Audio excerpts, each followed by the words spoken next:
Hello, this is James St. James, and in this episode I'm just going to be sharing my story.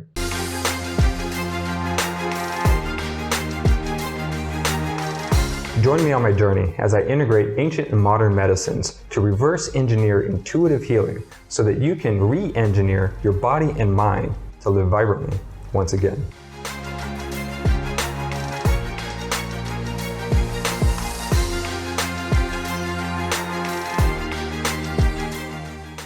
It was October 2017, and in a single week I lost my business, my work, some of my friendships. I lost pretty much everything I had owned, as well as my girlfriend and my mental health. And I guess we can say I hit rock bottom. At that point, I didn't really have an option to keep marching forward. Especially when your mental health is gone, there's pretty much no hope for doing anything after that. At that point, I asked my friend what I should do, and he said, well, you should go to Indonesia. It's a really relaxing place. And that's the first time I went to Indonesia, and I rented a hotel there, and I just planned to just die in that hotel. And I'm not exaggerating. I told my girlfriend when we were living in Spain that I don't think I'm going to last much longer. And normally she's really optimistic, and she would come back with something, oh, what are you talking about? She just looked at me and she didn't say anything because it was quite evident. My hair was falling out, my skin had lesions all over, and my mental health was so bad to the point where I would be unable to form normal sentences, have conversations with people. I was extremely irritated. I had a list of probably, I think it was up to 16 diagnosed mental disorders that I was dealing with, and there was pretty much no chance of anything positive happening in my life. And so at that point, it was just, well, I'm technically not dead yet, so what do I do? So I went to Indonesia, and while I was sitting there in my hotel room just waiting to die, I decided, well, I can't just sit here and do nothing, some part out of a promise that I made to my father. And so I started emailing all these doctors, Ayurvedic doctors, Chinese medicine doctors, neuroscientists, to ask them for help with my current situation. And so I told them what was going on with me, and out of over 100 emails, about 10 responses came back. And so I started trying those few responses. And from those responses, there were a few things that helped, and so I'd keep trying those things, and obviously there's also things that didn't help, and I would just keep applying the things that did help and then keep perfecting that to see what I could get out of it.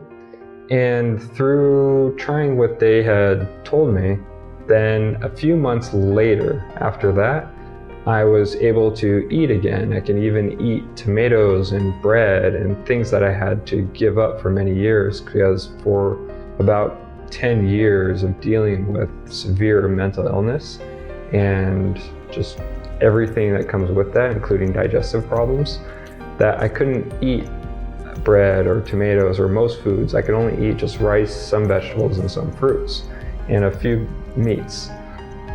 And having lived this way for many years, for me to eat a tomato again, it was just really, really a fantastic experience. And my girlfriend came back to me at that time, moved with me in Indonesia. And I told her as soon as I got my health back, we'd go out for pizza. And so I ate pizza. And that was the beginning of where this journey through mental illness started turning around for me. Now, to rewind a little bit, to go back to what created the mental illness. Well, through most of my childhood, I would have to say I had a pretty normal life growing up in the suburbs of America.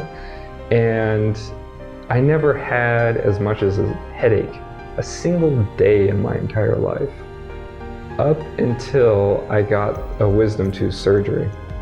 When I went into the surgery, I had so much energy. I was going to college, I was taking all my classes, I was competing in professional competitions in the action sport of rollerblading. I was just unlimited energy. I would compete with people on who had the better life. Like, I was convinced I had the best life in the world, and was pushing things to the limit. You know, I was sleeping very little, going like nonstop, totally type A personality. And all of that came to a grinding halt when I went into this wisdom tooth surgery. I went into the surgery, woke up, I had severe stomach pain and started hallucinating, having anxiety attacks, panic attacks. My whole abdomen and rib cage felt like it was just closing in and tightening. And there was just like a whole other like consequence of actions, consequences, that my digestive systems kind of stopped working, stopped being able to eat food for a while. And I tried to carry on through life like everything was normal, but a part of me noticed that I would say things that I didn't mean to say. I would start having seizures and all these things just randomly that I had never even thought about before in my life, never experienced anything like it. And it just derailed me. I didn't know what to do. I didn't have a spiritual practice or anything like that. And I realized the whole carpet just got taken out from under my feet, because up until that point, I had just relied solely upon assuming that my mind was going to be working and that it was always going to work.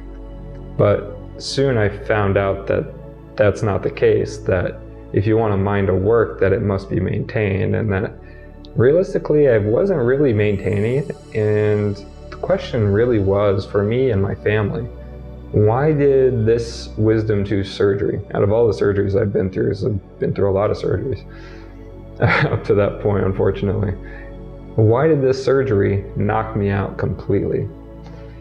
Now, there's a lot of people who do really well with that surgery and they're just fine afterward. They don't have any mental health issues after that. But for me, my life was pretty much over at that point. And coming out of the surgery, my family wanted to initially blame the surgeon. But at the same time, I don't think they did anything that was outside normal protocol. I think it's just my body was breaking down. And the reason why my body was likely breaking down was because I never knew how to take care of my mind. I never knew how to take care of my health growing up. I was never taught it. I was never even aware of it. I was never thinking about it. I just thought, oh, I'm a human.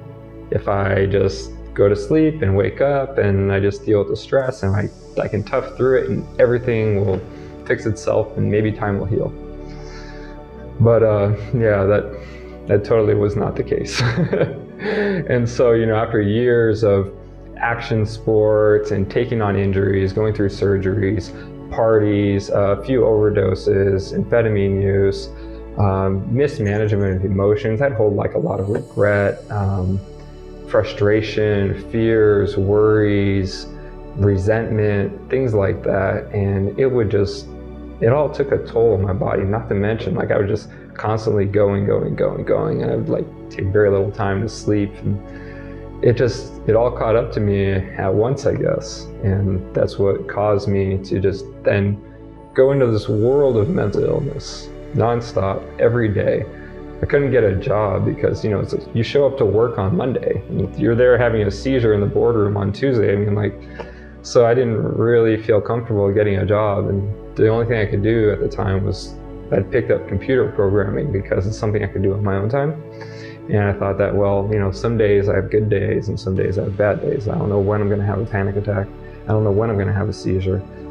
I know that all the time throughout the day, I'm trying to fight off this feeling of a seizure, of this panic attack, of these crazy things, even like random thoughts that are kind of coming from my brain, but it doesn't feel like it's me, which I would say is maybe schizophrenic almost. It was crazy what was going on through my head at that time. This is when I was 21 years old, so I was just finishing college at the time. And at this point, that's 12 years ago. And I just jumped into this world, and for the next 7 years, I tried to carry on through life. I didn't do very well. I went to the doctors. I went to neurologist, did a lot of brain scans, did a lot of body scans, tried to figure out what was wrong, did chiropractic, physical therapy, Chinese medicine, acupuncture, did yoga, everything that you can just think of as the just general healthy things to do. I bought tens of thousands of dollars of supplements to try anything and everything that would get me out of the situation that I was in.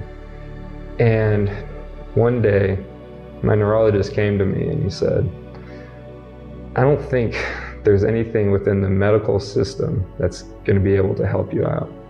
You've tried all these prescription medications, you've tried all these treatment plans. You might want to try some kind of alternative therapy. When I had that crash in 2017 that led me to Indonesia, and from there I started getting more involved with Ayurvedic and Chinese medicine, and I started traveling to different countries, talking to doctors, scientists, Ayurvedic doctors across India, Chinese medicine doctors across Taiwan, Japan, Korea, China, Hong Kong, and trying to gain the information I needed. Now I have a biomedical engineering background, and I love topics like physiology, anatomy, biochemistry, neurophysiology, pharmacology. These are things that I was just passionate about beforehand. As originally I wanted to become a doctor and then go into the pharmaceutical industry. That was my original goal in life, but then later on, kind of transitioning after having so many issues with me personally, that I couldn't figure out how to heal myself, so I thought I had no place telling other people how to fix their problems. So being a doctor was pretty much out of the question.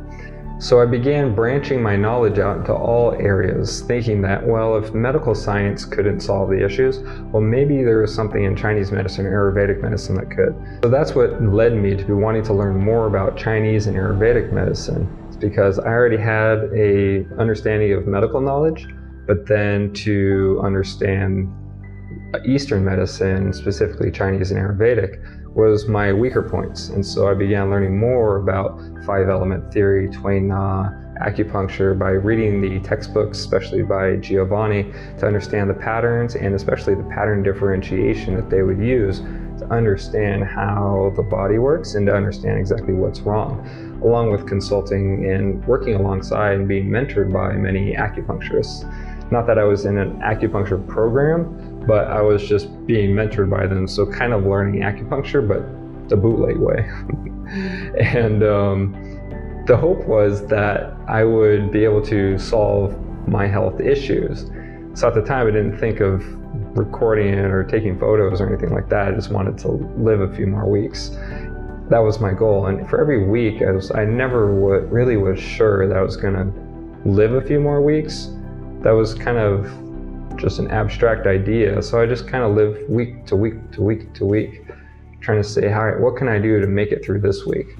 Now at the time, I'm fighting through seizures, I'm fighting through panic attacks, I'm fighting through so much cloudiness in my mind, so many just really embarrassing situations.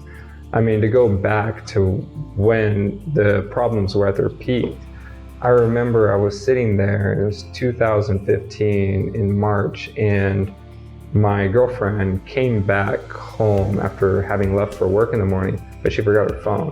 She sees me in the living room and I'm sitting there, and I am just crying, frustrated. And she asked me, why are you crying and frustrated? And I told her, because I can't figure out how to tie my shoes. And she's very practical. She's like, well, just wear sandals then. And I know that it solves the problem, but to me, it really meant something more than that, because in my mind, I was, well, if I can't figure out how to tie my shoes, well, what can I do? As a person, as a man who's supposed to be in his 20s, at the prime of life, I see all my friends on Instagram out doing amazing things, traveling, having social relationships. I couldn't go to a party because after an hour at that party, I would start going into seizures, panic attacks, something, because the emotion of fun was too strong for my body to handle, and it would start causing neurological issues. So if I had too much fun at once, it would cause really bad situations, which made me oftentimes really awkward, to say the least. I can remember my friends carrying me off the beach, having seizures, and out of parties, and just, it's been a lot of embarrassing moments. I even remember my body had become so weak. I was going to the grocery store, coming back home, trying to get the groceries into the house, and I asked the closest person to me, or the only person around, who was a 65-year-old lady, to help me carry groceries into the house, and I'm a 25-year-old man. And so you would not believe the look of confusion on that lady's face. Like, she's like, wait, aren't you supposed to be asking me? And I was like, wait, what? And yeah, so it was really, really humbling to go through that and to understand that my life is over. Everything I thought about who I was over. And to struggle through that, and I read through maybe as many as 10,000 research articles in the areas of psychology, biopsychology, medical science, across neuroscience especially, and then also through Chinese medicine research and also Ayurvedic medicine research, as well as other areas of biomedical engineering as well. And through all this, I read these studies not because I'm a smart person, but because I was just really, really desperate to get better. And I had built all this facts and all this information in my mind. I had read all these textbooks. I read the medical textbooks. I read the chiropractic textbooks. I read the acupuncture textbooks. And I had all these facts built up in my mind as I had been reading all this information from getting my friends' textbooks, whether it be in acupuncture, chiropractic, or medical, and putting all this information together to think that somehow with all this information that I'd be able to solve the problem within me that my doctors could not solve. And I took all that information with me to this one guy that my friend introduced me to in Indonesia, who was a healer. And thinking that I had all this information, I was like, well, what can it hurt to see this healer guy, and maybe he's going to add just a few more bits to this so I can put those missing pieces of the puzzle and figure out this health challenge that I was dealing with. Well, when I met him, he pointed some things out of my body. I was like, okay, that's right. And he went into my past and said some things, and it's like, okay, well, that was right. And he pointed to my chest, which I thought was completely wrong. So I'm like, hey, I'm having all these neurological issues. And he gave me some points. And then he went and healed another couple people, and which with a lot more application. And he was able to do things that I had never seen anyone do in the world. And I've traveled a lot of places, seen a lot of things, but this guy was really efficient. And now looking at him, and he barely spoke English. He never had a formal education. He never studied anything medical. And I just thought, wow, he's able to get results. Because at the end of the day, he got results. I couldn't argue with that. But his information was not so much. So how could someone with a small fraction of the information that I have be so drastically more effective than anybody I've ever seen in my life?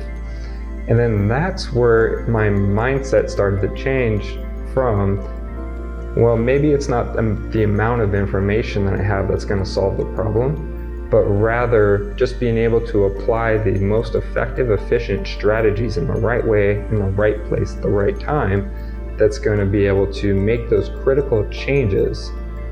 That's going to be the subtle changes that are going to make all of the difference when it comes to the outcome, the result, how you feel, and how you experience life. And this was a huge ego breaker for me, so I became very humbled by this, and I went back and forth from Indonesia to America a few times, and every time I go back to America, I think, like, who is this guy? Like, how did he do that? And at first I didn't fully believe what he was doing was real or applicable, and couldn't really understand it.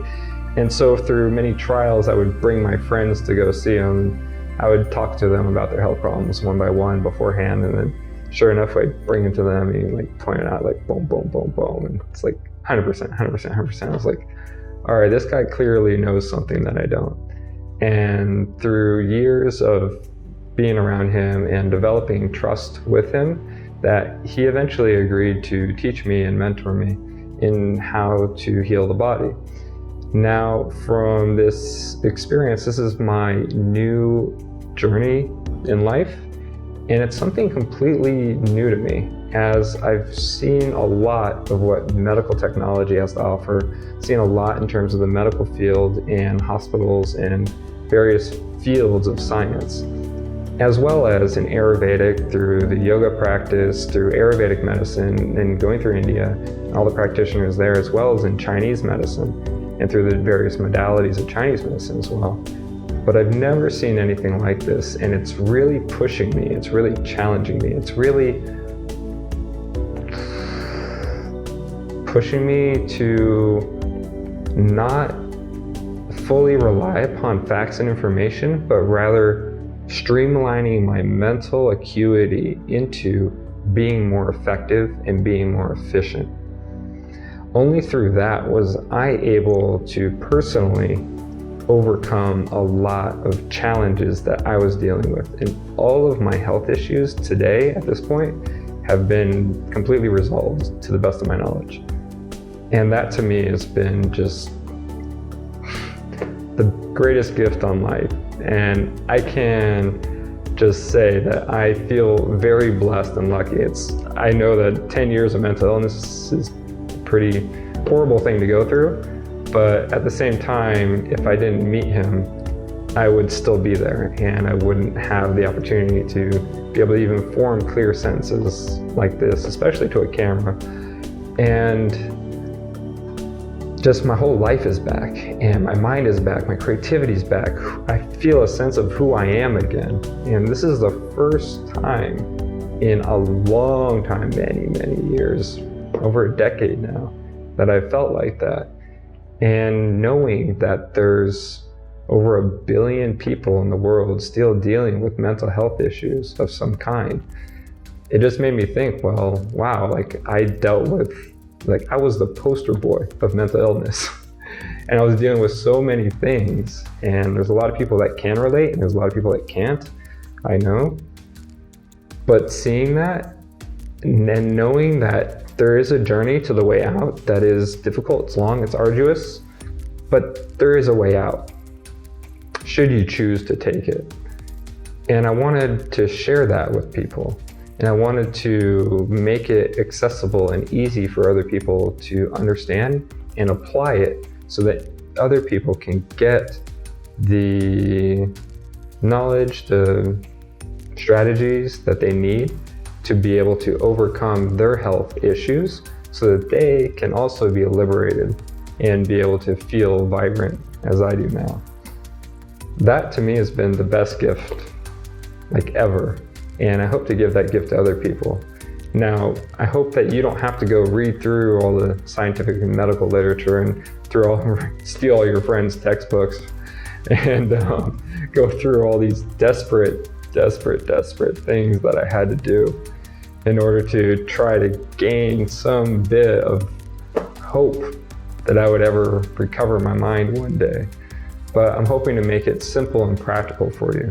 And I'm taking the knowledge that I'm learning and then using my background in biomedical engineering, as well as my understanding in Chinese medicine, Ayurvedic medicine, to make what I'm understanding and learning as relatable and understandable and usable as possible for each and every person, which is my newest journey. As I'm here every day, I'm learning new things, I'm trying new things, and I'm trying to share as much as I can that will help other people do the same as well, so that everyone can live vibrantly and live free of mental illness.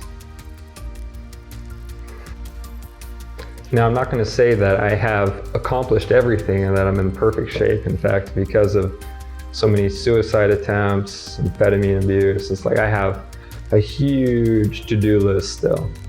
But the fact is that I'm consistently taking on that to-do list. And I hope to set an example for other people, because I remember back where I was a number of years ago that I didn't know that there was a way out. I didn't know how to get out of these mental health issues that I was dealing with. I mean, there was a lot of therapies and a lot of treatments, but none of them were 100% sure that I was going to be able to make the changes that are necessary. Now what I'm learning is a lot different than what I had conceptualized before through Chinese, Ayurvedic, or Western medicine, because in those areas, people look for a treatment, a quick way to solve things.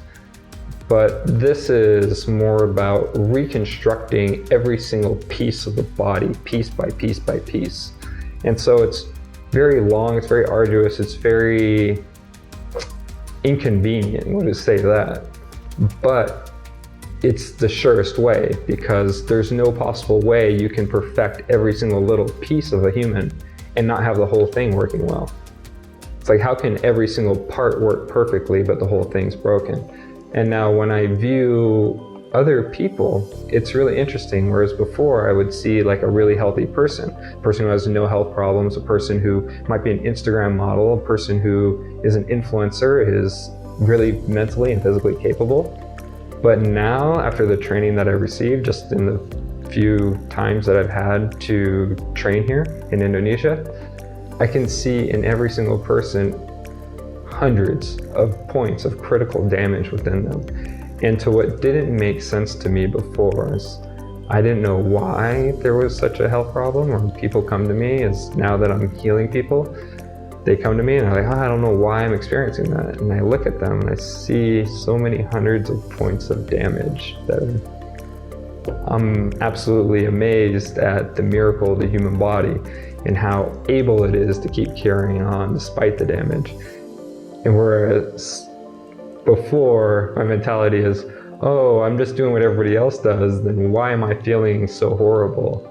But now I look at it as, when I see myself or anybody else, it's like, I have no clue why I'm still alive despite all that damage. When I see other people come to me for healing, it's the same thing. It's like, wow, I see a whole lifetime's worth of emotional mismanagement, stress, trauma, injuries. It's amazing that you're still walking and mentally able to form sentences still. But that is the amazing quality of being a human. But at the same time, it sucked for me not being dead and not being alive, but just somewhere in the middle. But at the same time, it was a really horrible condition to be in, where you're not quite dead and you're not quite living either. And you're just kind of in this interstitial zone, which was me feeling like I was held back by my own mind from doing the things I truly wanted to in life. I don't want anyone to have to feel like they're being held back by themselves. Life is already hard enough as it is. So it's best that we take care of our mind, that we take care of our body. You know, you can take it from me or you can learn the hard way, but my mission and everything I want to do in the world from this day forth is to, one, persuade people to take care of your mind, create a healthy life, because mental illness it's not as pretty as you might have thought it was. And secondly, to actually give you practical and efficient ways by which you can manage that damage and that you can take control of your mind and your health so that you can perform in the way that you want and experience life and however you want to experience it. It no longer is a limitation that you have this personality, that you have these health problems, because everything in the body can be reconstructed as long as it is not completely torn or removed, such as getting an organ removed, or if you had a part of your brain removed in the case of a traumatic brain injury, or a physical limb missing. Like, those things cannot heal. But as long as the fascial structure is there, anything can be repaired, organs can be rebuilt, the brain can be repaired, every single thing, if you just do it piece by piece. And this is what I'm learning right now, and this is what I want to share with you and the rest of the world, and this is my story of what led me here. I hope you found this video useful. If you could think of someone who might benefit from this information, then please feel free to share this video or series with them. Also, please feel free to check out the other videos in this channel, as we're producing almost a video a week with the intention of bringing you tools to help you transform your mind so that you can improve your mental and physical performance. If you would like to support our mission to provide mental wellness to the world, then please consider making a tax-deductible donation to the Nootripure Foundation, which is a link in the description. And I look forward to helping you create a better you.